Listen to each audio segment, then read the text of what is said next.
Alors, nous allons voir dans un premier temps la forme de cette fiche. Vous voyez qu'elle va être séparée en trois parties. D'abord, on va étudier la diffraction, c'est l'objet de cette vidéo. Ensuite, dans une autre vidéo, on étudiera les interférences. Et enfin, dans une dernière, l'effet Doppler. Voilà, ce sont les trois notions des caractéristiques des ondes que vous avez à connaître. Après, ces trois notions sont bien sûr basées sur tout ce que vous avez appris jusqu'à présent sur les ondes et les ondes périodiques en particulier. Donc il faudra réviser ça, qui est au chapitre de seconde et de première. Alors c'est parti, on va faire comme si on savait, et on va démarrer par la diffraction. Vous voyez qu'il n'y a pas grand chose à savoir, j'ai pas pris beaucoup de place, ça prend un tiers de la page. Il faut savoir que la diffraction constitue un changement de direction de propagation d'une onde. Alors l'onde, ça peut être une onde sonore, une onde lumineuse, ça peut être des vagues à la surface de l'eau, ça peut être n'importe quelle onde. Alors comment ça fonctionne? Eh bien, quand vous avez un obstacle sur le chemin d'une onde, je vais prendre par exemple des vagues à la surface de l'eau qui arrivent sur une digue. Eh bien, qu'est-ce qui se passe?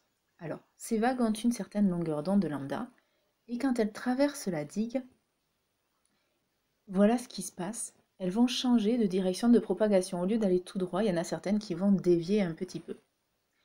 La longueur d'onde va rester la même après la diffraction, mais vous voyez qu'il y a une ouverture. Alors on appelle ça une ouverture angulaire. Après cette fente de largeur petit a.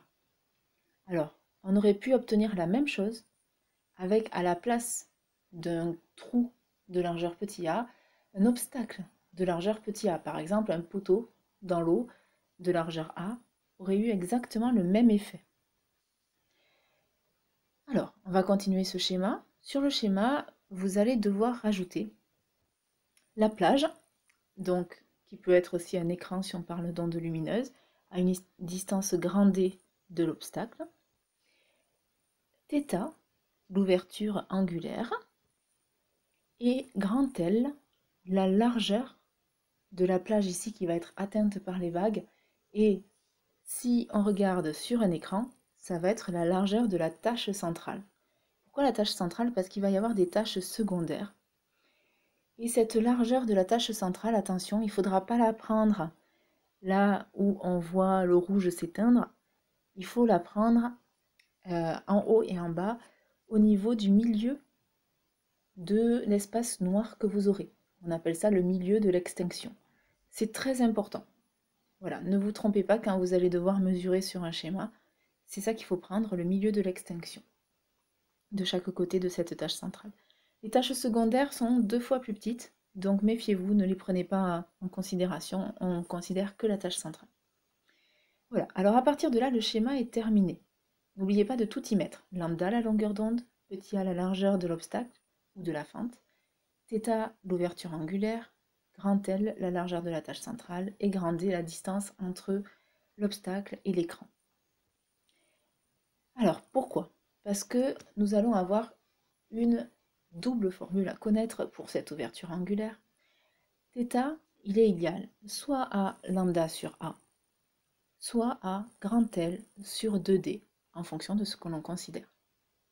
Alors, on vous demande de savoir retrouver la dernière formule grand L sur 2D de manière mathématique. Comment on va faire? Dans l'énoncé en général, on vous dit que quand les angles sont petits, θ est à peu près égal à tangente de θ.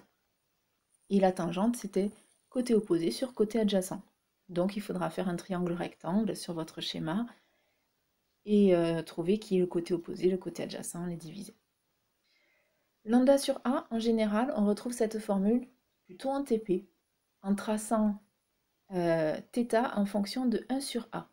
Pardon, lambda ou lambda en fonction de 1 sur A, enfin, un des deux.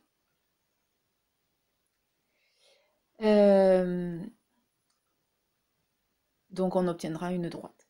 C'est ça qui nous indique que θ égale lambda sur A. Vous allez apprendre à le faire, ne vous inquiétez pas. Alors, si la taille de l'ouverture est à peu près égale à la longueur d'onde, voilà ce qu'on obtient. Si par contre la taille de l'ouverture est très petite par rapport à la longueur d'onde, on dit qu'il y a diffraction totale et Voilà à quoi va ressembler le schéma. Après cet obstacle ou cette fente qui est très petite devant la longueur d'onde, la diffraction sera totale, elle va atteindre tout l'espace. On ne parlera plus d'ouverture angulaire ici. Voilà. C'est bon, on a terminé la fiche, donc je vous laisse étudier ça. Il n'y a que ça à savoir. En général, avec ça, on s'en sort très bien en exercice.